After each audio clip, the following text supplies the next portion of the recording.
আসসালামু আলাইকুম বন্ধুরা। আজকে আর একটা গল্প নিয়ে আসলাম। আমার একটা প্রিয় একটা গল্প, একটা রাজার গল্প আজকে বলবো।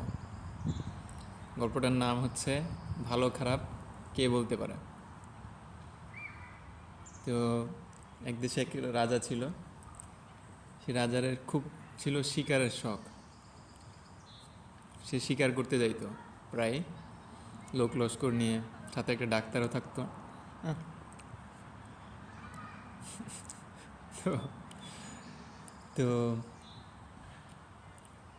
একদিন রাজা এরকম শিকার করতে গেছে, তো তীরগুলা নিয়ে নাড়াচাড়া যখন করতেছে, তো একটা তীরের খোঁচা লাগছে এরকম তার আঙ্গুলে। লাগলে পরে রাজা বলতেছে কি হলো এটা। তো গিয়ে যে ডাক্তারকে সাথে নিয়ে গেছিল রাজা, তাকে বলতেছে যে ডাক্তার সাহেব দেখেন তো কি একটা দুর্ঘটনা হলো, কি একটা খারাপ ব্যাপার।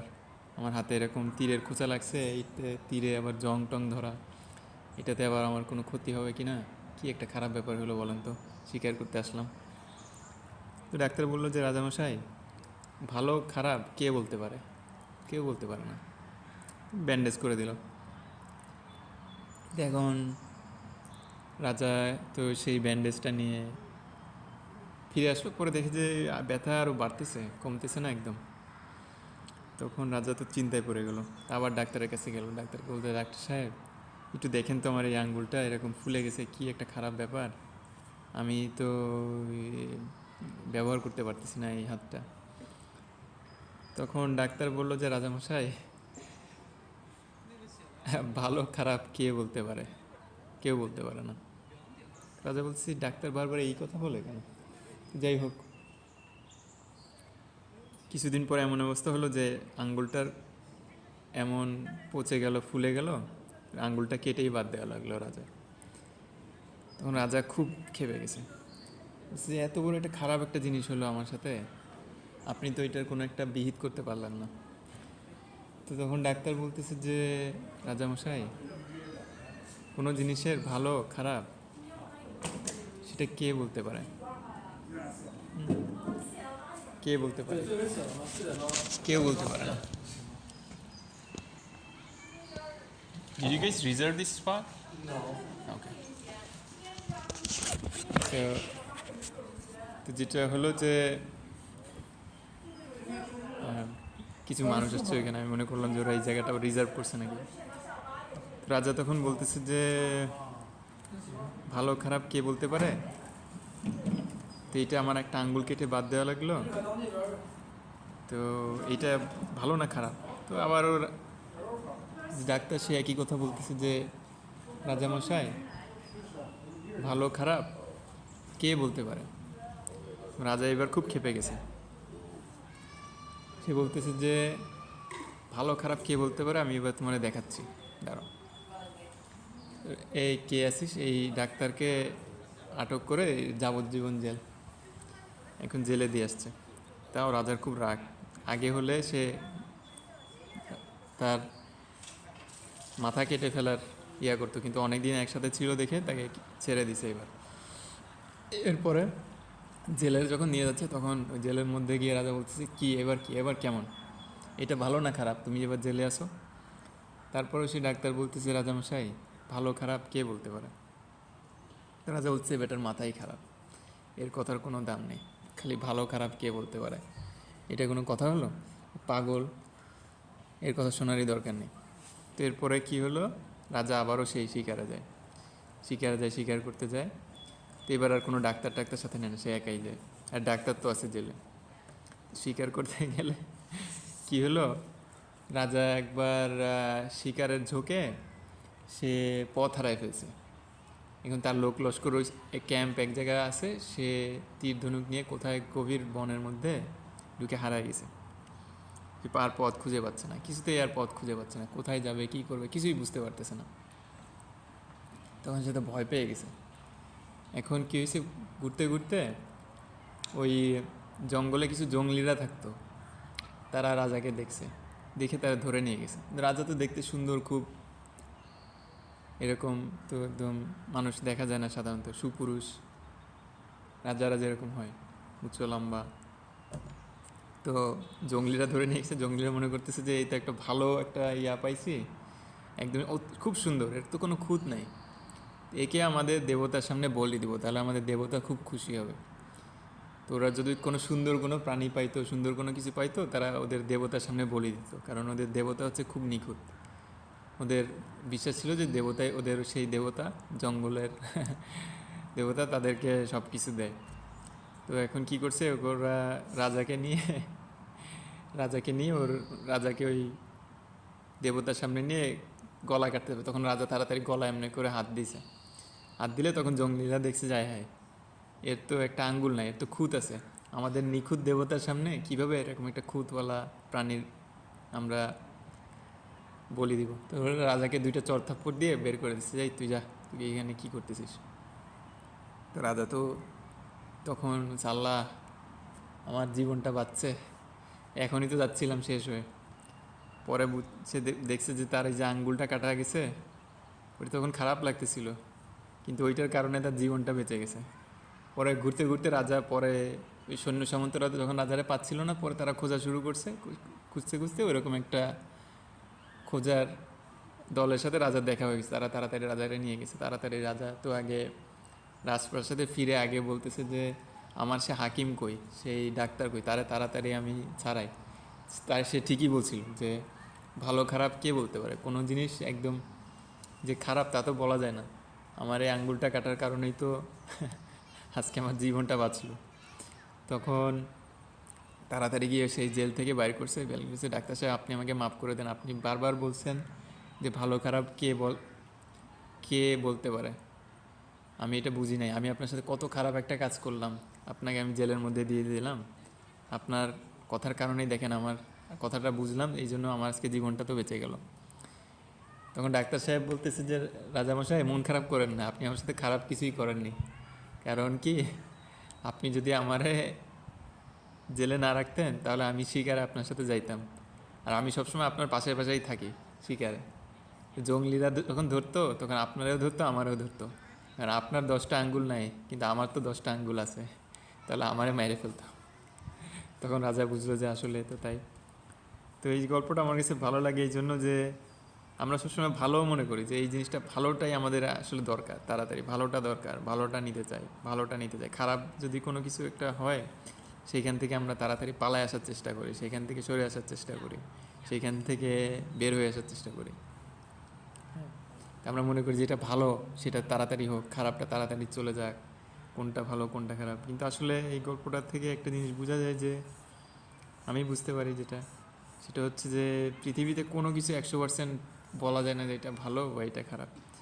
যে জিনিসটা মনে হয় ভালো সেইখান থেকে একটা হয়তো খারাপ বের হয়, আবার যে জিনিসটা মনে হয় খারাপ সেইখান থেকে হয়তো একটা জিনিস ভালো বের হয়।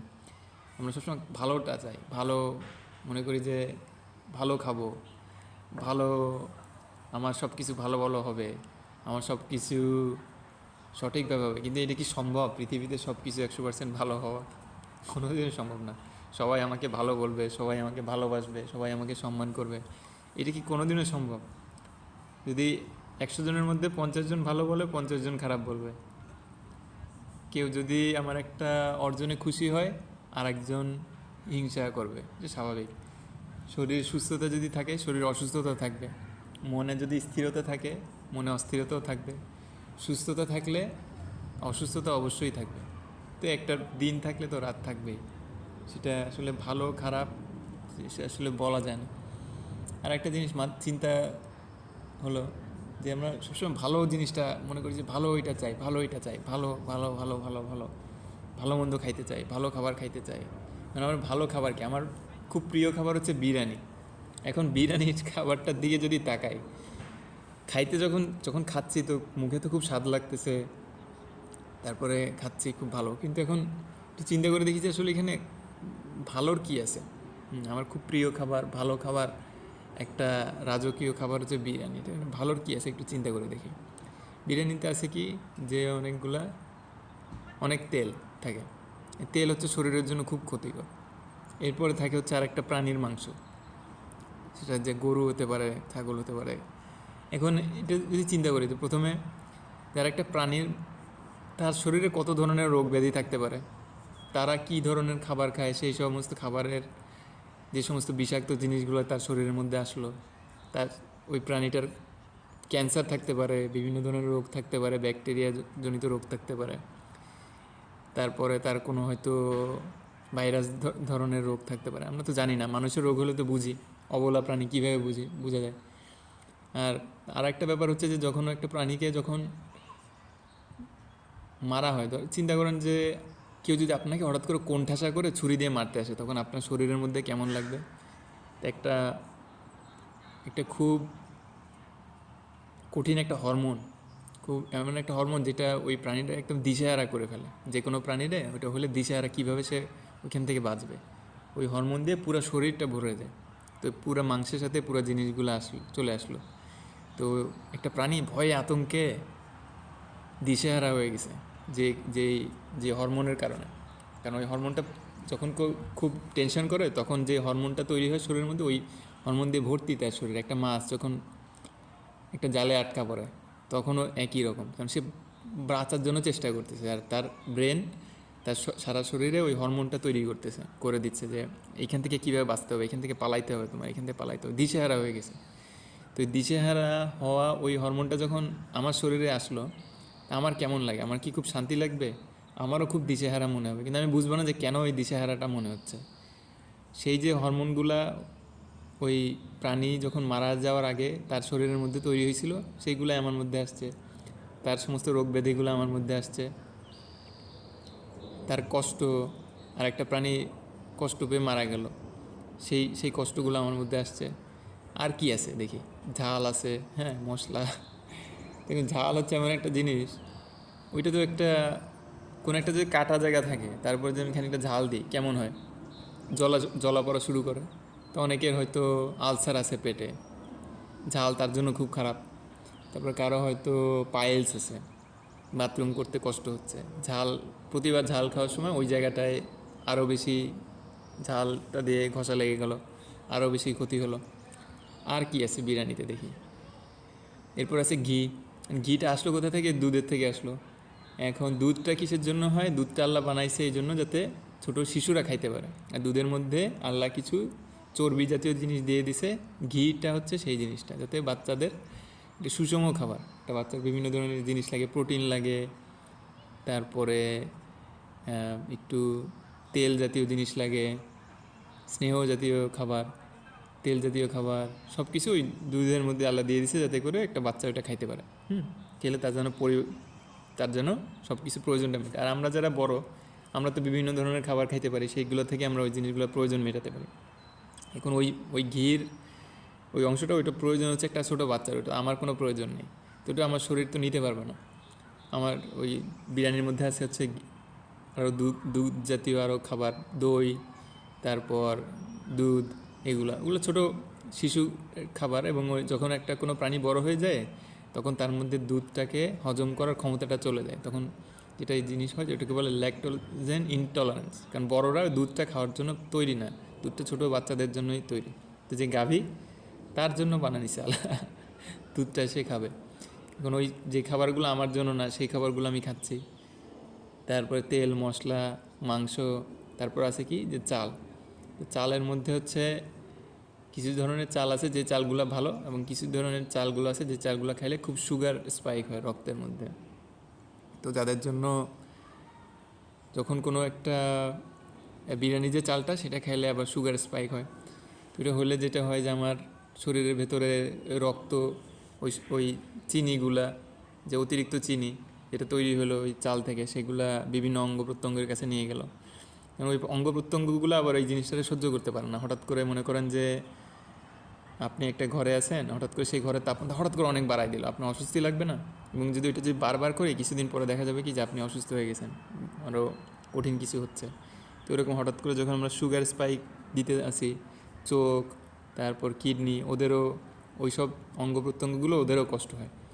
তো আর এই তো সব কিছু গেল। আর খাওয়ার যে অনুভূতিটা থাকলো 3 সেকেন্ড মুখে, তারপরে তো শরীরের ভেতরের অঙ্গ প্রত্যঙ্গগুলো ওইটার সাথে তখন সংগ্রাম করতে হয় যে এই খাবারগুলোরে আমি কিভাবে এখন প্রসেস করব।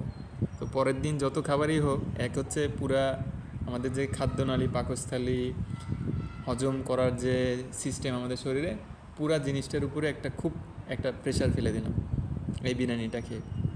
এরপরে যেহেতু এটাতে কোনো ফাইবার নেই, খুব কম ফাইবার, তো বাথরুমটাও ঠিক মতো যাবে না।